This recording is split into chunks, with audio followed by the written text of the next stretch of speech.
Nakakaya naman talaga kasi. I mean, kapwa natin Pilipino, gagawan pa natin ng mga negosyo na nakakadiri pa ang style. So, I mean, sana tulungan nga natin sila. Sila yung nangingibang bayan, sila yung, alam mo yun, sila pa yung gigipitin natin, di ba? Ginagawa nila yun para sa mga pamilya nila, para mabigyan nila ng magandang kinabukasan. Tapos gagawin pa nila ng gano'n. So, hindi nga, may mga foreigners din na biktima din. Parang, ano magiging ano na lang, di ba? May kasama ng katamaran yan. Tsaka... Feeling nyo nakakahiya? Ha? Feeling nyo nakakahiya yung mga... Nakakahiya naman talaga. Ano ikaka-proud mo doon? Diba? Kung makakapag-suggest po kayo, ano pong masasuggest? Ang tanong niya, anong i-defensa natin? Well, hindi mo naman siya may i-defend, no? Pero ang ano na lang dyan, ang nakakapagpalubag-loob na lang hindi lang naman sa atin nangyayari yan. Sa South America, maraming ganyan.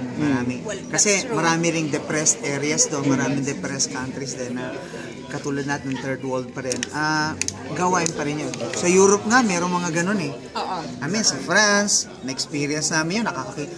Naglalakad kami ng asawa ko. May nagtatakbuhan ng mga snatcher.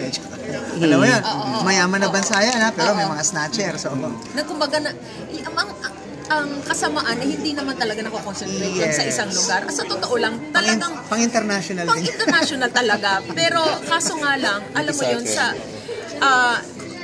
di ba, kasi Pilipinas tayo na marami ng known pa tayo sa pagiging biro mo nga nasa pang-ilan na tayo as corrupt na country sa gobyerno, di ba? Natin naman number 1. Tapos worst airport. Tapos may worst airport na, di ba? So, kung pwede naman, meron man lang na magandang ilabas sa international news.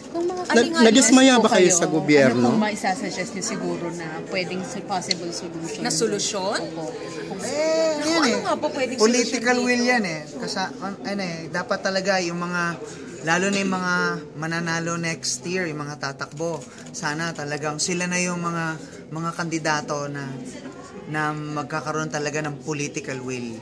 Yun ang wala sa atin Lahat na ng klaseng batas nagawa na pero hindi na i-implement. Hindi na hindi na isasakilos. Wala lang. Laging pagkapanalo nila, nandun na yung nagiging cute na lang, tsaka nagiging cute. Or pinapakisamahan na lang yung mga nag-endorse sa kanila. Solusyon. Alam mo yun? Hindi ko alam, honestly. So dapat talaga political will talaga. Nakakadismaya ba ang gobyerno? Kasi parang isolated incident lang daw to. Isolated? Paano naging isolated yun? Ang dami. Sabihin na natin isolated, pero lumabas na doon sa international na, di ba na Paano naging dapat isolated? talaga gawan talaga ng paraan. Okay. Ang para sa akin, I don't know, di ba sabi nila, paano magbabago ang isang tao from a kunwari, let's say, a drug addict or isa kang masamang tao, paano mo ma-change yung taong yun towards sa kabutihan? Di ba, sabi lagi, dapat talaga, it's a change of heart. Totally change of heart. Kasi yung sariling tao, siya yung makakapagbago sa sarili niya. Dito sa atin siguro, palitan lahat. As in, palitan lahat. Doon sa airport. Parang Lee Kuan Yew yan. You always have shows abroad. Narinig niyo ba sa mga friends? Yung mga Oo naman. Yes, of course. Oo Yes, naman. yes.